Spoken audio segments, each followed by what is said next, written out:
Thursday, 30th of September, 2021. Psalm 92 today. We'll endeavour to get through it, but if not, we'll finish it tomorrow by the grace of God. It is a good thing to give thanks unto the Lord, and to sing praises unto thy name, O Most High, to shew forth thy loving kindness in the morning, and thy faithfulness every night. Upon an instrument of 10 strings, and upon the psaltery, upon the harp with a solemn sound. For thou, Lord, hast made me glad through thy work. I will triumph in the work of thy hands. O Lord, how great are thy works, and thy thoughts are very deep. A brutish man knoweth not, neither doth a fool understand this.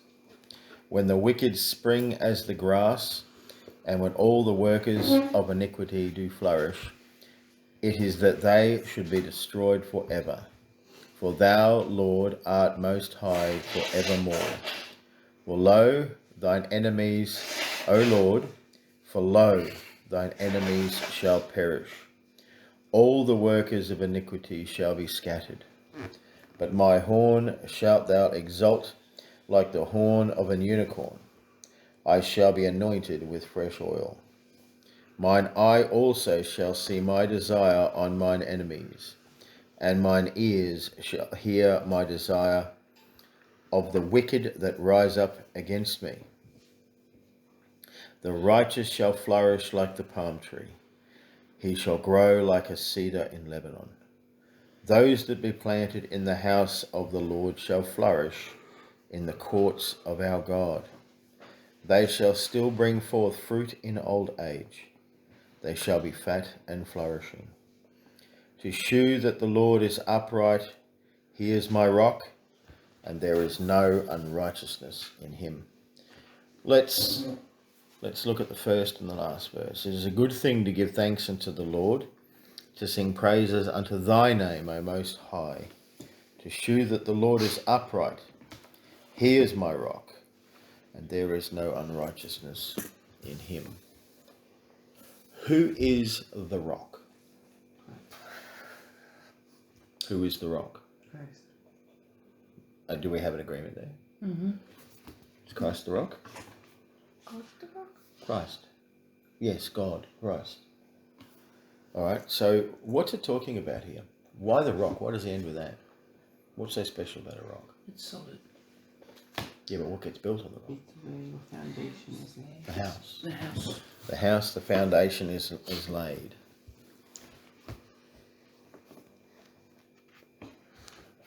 He's the chief cornerstone. The whole house and the squareness, the strength, every aspect of the home is determined by the cornerstone. These older buildings that are built from stone, one I think of on the top of my head was the council chambers, Brisbane City Hall. Mm. You see the cornerstone there. It's larger and it's a specific stone cut a certain way. And it actually has an inscription on it.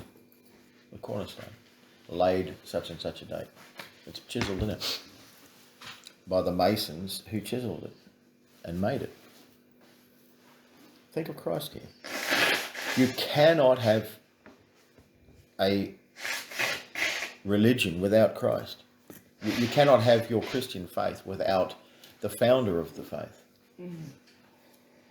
There's a whole range of issues here, things to think about. The Lord, all caps, the creator of all things. He's the rock.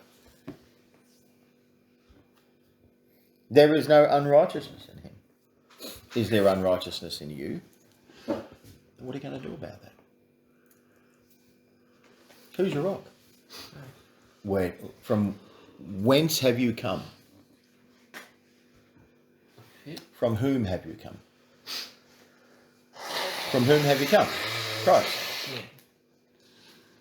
You have come from Christ. Okay, so when you need succor, when you need aid, who do you go to? God. Christ. All right? Let's go to verse 2. To shew forth thy loving kindness in the morning. So, verse 1. Good thing to give thanks unto the Lord, to sing praises unto thy name, O Most High. The first part of that verse, he's speaking it to anybody listening. The second part of that verse, he's speaking to God directly. When you say this psalm, like all the psalms, but this one is written in such a way that you are to say it as if you're saying it to God. And then you are declaring his good works to those around you. And how often do you do this? In the morning and in the evening. So do you stop doing it in the evening? No. No, it's continual. He's mentioned when the sun comes up and when the sun goes down. Well, that cycle doesn't end. As the sun is a testifier, so too is the moon a testifier. The sun gives direct heat and direct understanding. The moon reflects that light. Even in times of great glory and times of great dearth, God doesn't change. He will still give you the light. Upon an instrument of 10 strings, upon the psaltery, upon the harp, with a solemn sound. For thou, Lord, hast made me glad through thy work. I will triumph in the works of thy hands. And the first thing that comes to my mind is, if you take this inoculation, the work of whose hands are you glorying? Man's. All the earth is the Lord and the fullness thereof, and all them that dwell therein. Every single person on this earth is the property of God, the one who made them. Whether it was a child out of season because of sin, that child is curiously wrought with the hands of God.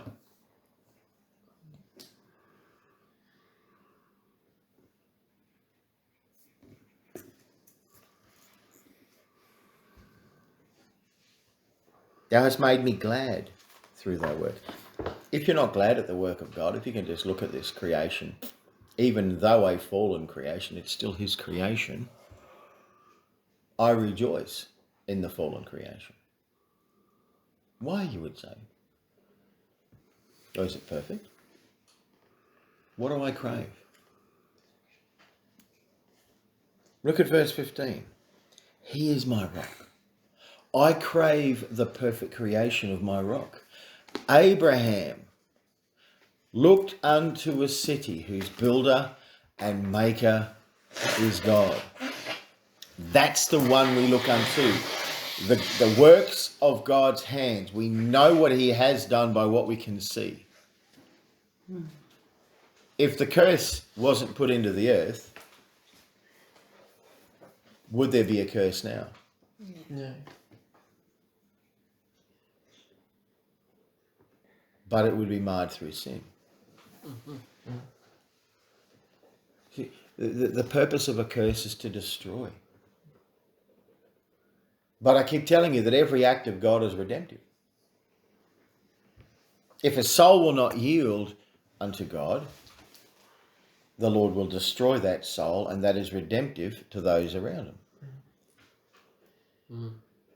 There's nothing like a funeral to give people a moment of pause. That's the perfect opportunity to testify. The death of a person. You're going to be hated and you're going to be put to the cross. But so be it.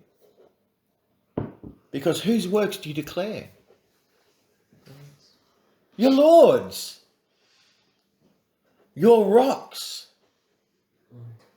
The rock of your salvation. That's the hands of his work. And what is your salvation?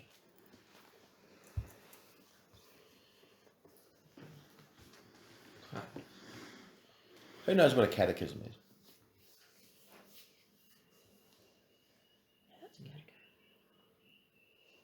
What is it to be cateistic? Catechism is a way of teaching through question and answer. That's a catechism. Why do I ask you questions? Get answers. To find out what answer is in you. And if that answer is wrong, I can correct it. That's why it's the best form of teaching. Because only by being buffeted with a wrong answer and then seeing a correct answer will it retain. That's why we've got to say, you're sinning. And whether they receive or reject, that's not up to me. But you are the mouthpiece. You are catechistic. You ask the question. The best form of teaching is this way, isn't it? You teach children. You probably do it, not even know it. If you don't do it, you should. Why don't we do the whole this way? Why do we do it this way? For thou, Lord, hast made me glad through thy work. I will triumph in the works of thy hand. Singular, through thy work, triumph in the works of thy hand. God has created all things. His face shone. 2 Corinthians 4:6, through the light of the glory of God, through the face of Jesus Christ. Let there be light. Light in Hebrew in chapter 1 of Genesis means face and eyes as light giving, light bearing objects. Not just giving, but they bear the light. There was one work done. One work. And yet the Lord does works to bring all to that work. O Lord, how great are thy works, and thy thoughts are very deep. I just have a simple faith. I don't get too deep about anything. Well, friend, you're shallow. I want to find out and discover the works of God because I want to declare them. And the ones who don't want depth in their faith or to search out knowledge, it is the glory of a man to search out knowledge. The Lord keeps a thing hidden, but it is the glory of kings to search it out. Are you not going to reign as kings and priests? Yeah. Is that not what you want? His thoughts are toward the resurrection. And we are too busy thinking ourselves in this fallen state. A brutish man knoweth not, neither doth a fool understand this, the deep workings of God. A brutish and a foolish man doesn't care for those things. When the wicked spring as the grass, is the Lord calling these people wicked? I think so. Those who have the light, but the light in them is darkness. Like that man who receives the talent, what does he do with it? He buries it.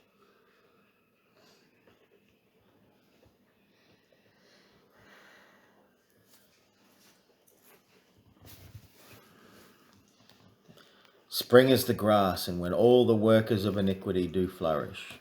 So they accept the blessings of God, the rain from God, the nutrients in the soil, and they spring up, and they're given the abundance that these provisions give. Do they give glory unto God? Do they speak of the work that he has completed and the works of his hands? Do they do this? No, they're brutes. They're fools. They say in their heart there is no God. They say in their heart that God is a man like unto me. They're in churches everywhere and they talk about God. But when the pressure comes to stand and say, no, I'm not doing that, and their body of believers goes to kick them out and hangs them on a cross, they pull back from that cross. And they go, no, we need unity at all costs. You have to submit to government because government is of God, don't you know? Well, the idea of government's from God, and the government is on his shoulders, and therefore it's his word we must obey. If there's a conflict there, then we will pay a price. Surprise, surprise. I know someone else who paid a price for not yielding to man's wisdom. They're not giving himself unto man. Who was that person? Jesus. Christ, and everybody who has obeyed him. From righteous Abel to the blood of Zacchaeus, who was slain at the altar by Joash.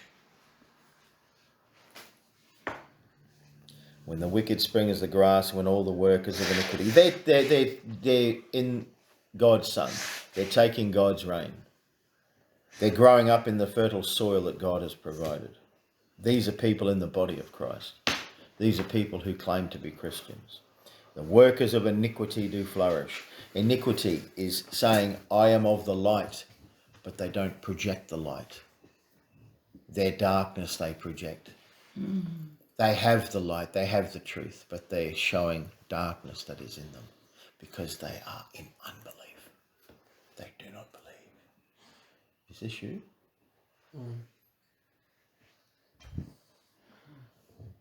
Is this you? Are you a worker of iniquity?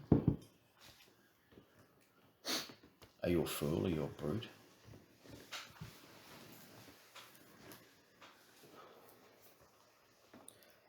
It is that they shall be destroyed forever. The Lord will bless them. He'll pour it out on them. They'll say, gain is godliness. They won't say it with those words, of course, because they read the scriptures. They know that to say gain is godliness is foolishness. But if any adversity comes across you, they say something like, you've done it wrong. You've proclaimed it wrong. You shouldn't be getting persecuted. If you were proclaiming the gospel correctly, there'll be no persecution because God will bless you. I had a pastor tell me this. I had a pastor tell me that.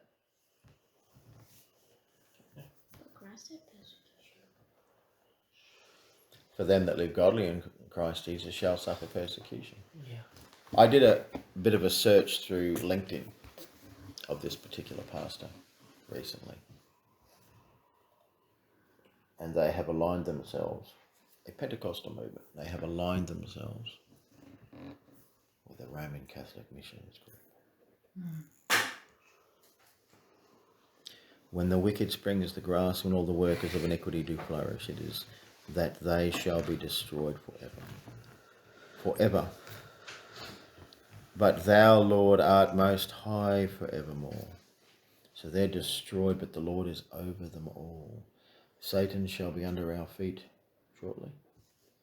Romans 16:20. For lo thine... It's literally under his feet. Because Satan will be bound for 1,000 years, cast into hell, and whose throne is above the earth. Who's going to be sitting on the throne with his feet at the base of the throne? Christ! He'll be walking into the temple, Ezekiel's temple, as prince and high priest. He'll be offering sacrifice in the morning and in the evening. We're going through the east gates specifically for him and him only.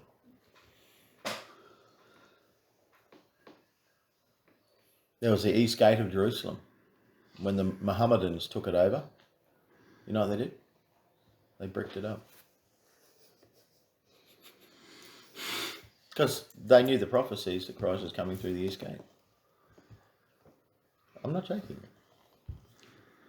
Don't you think he could go, okay, angels, just take the bricks down. I'm walking through the gate.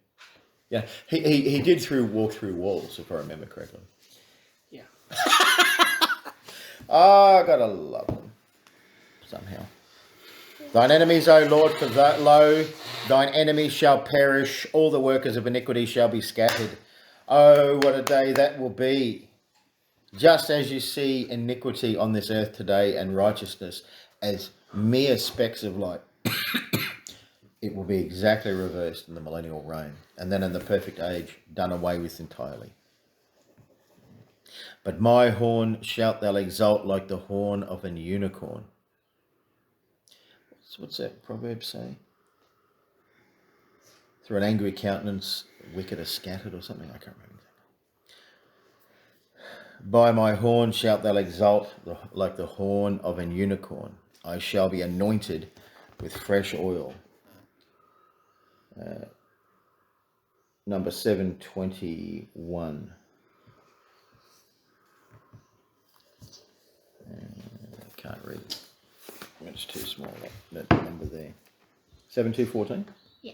7214 is unicorn. Strong 7214, if you're taking notes. Wild bull. Wild bull. 7213. From 7213. To rise. Be lifted up. To be lifted up. The horn of a unicorn. So what does the unicorn do when he's running around? Now there's a thought, and I tend to agree with it, that the unicorn isn't this horse with a thing on its head. It actually has a colloquial term. It is an extinct animal. It was 2.5 to 3 times the size of a rhinoceros, and it looked exactly like a rhinoceros. Yeah. And it had a single horn, not a double. So they're still alive. They're just not a unicorn. They're a bihorn. A bicorn. And you think about Job for a moment. Can you tame the unicorn? Will you use him to plough your fields? No. That's a powerful beast, friend. You look at a rhino. Rhinos. Nothing. Lions scatter when rhinos come running. The king of the jungle. Yeah, maybe. King small K. Yeah, that's... No, you got that Yeah. nothing stand. Elephants get out of the way, rhinos can't. Now you think about the horn of the rhino. What's it doing when it lifts its head up? It's telling you I'm coming. It's telling you get out of my way. I'm coming. Now, this text here is talking about the wicked being scattered. Now think about when the unicorn comes, this massive creature, nothing but thick bone and muscle, lifts its head up. Where's the horn going? It's going up, isn't it? It's being lifted up. Currently, we're not lifted up. But there's coming a time, friend, when you won't have this body that breaks and your teeth that fall out and your hair that stays on your pillow when you arise in the morning and you don't bring your hair with it.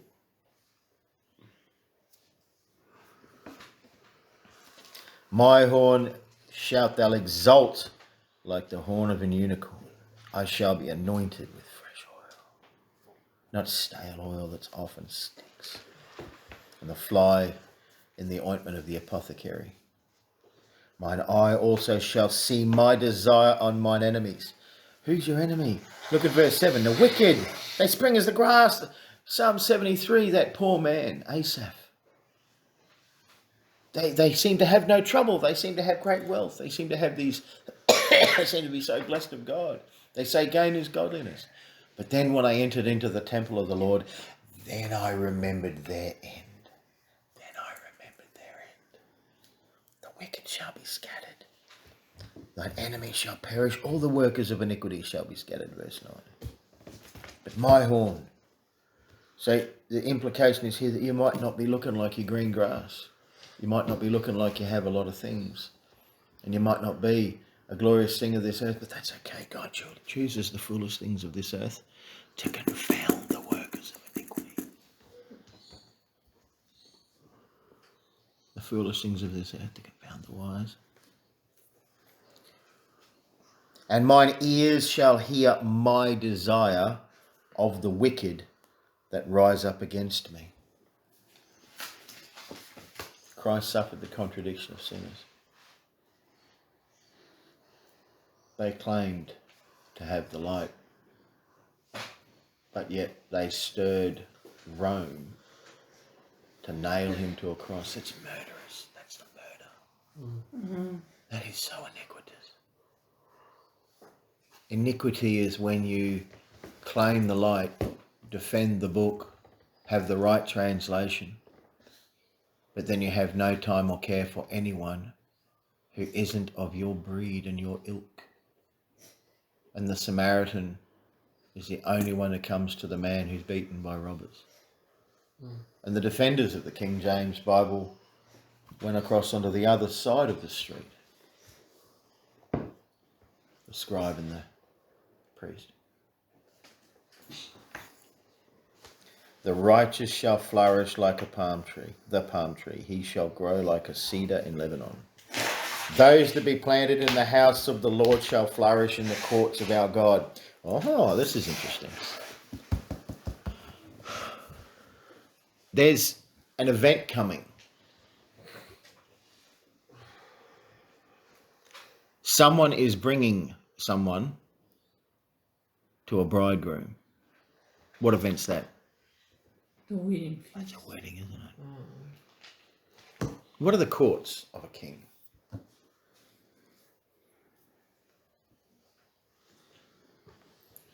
You have the outer chambers where business is done. Ambassadors come and speak to representatives of government. An ambassador may be given entrance to the king to speak directly. The ambassador is as the king of the other nation. Because the king's not God, he can't be everywhere at once. And ambassador only ever speaks those things, and he never goes beyond, and he never even cuts short. He speaks exactly what the king has spoken in his ears. Now the courts are those areas where the business of the kingdom is partaken of. And that's where the king dwells. But the home is where his wife is.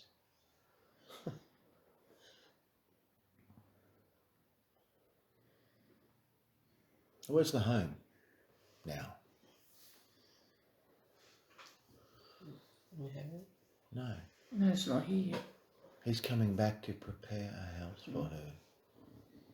This is the home. This is the home. And the king is coming to set up his throne. He's preparing a place for his bride. Now let's look at this. Those that be planted in the house of the Lord shall flourish in the courts of our God. There's a problem here. This earth has a curse in it. The soil is cursed. What is this implying? It's planting. It's talking about plants that grow up. You have here the grass that quickly grows up and then is destroyed. They grow up because they're grown up in this earth. The ones here that flourish and are planted are not planted in this earth. They're planted in the earth to come. You're tired, Stan? And that's where the king's court is. Is that a stretch? Am I stretching it? You're planted in the house of God. It says it. How do you flourish in a cursed earth? You can't.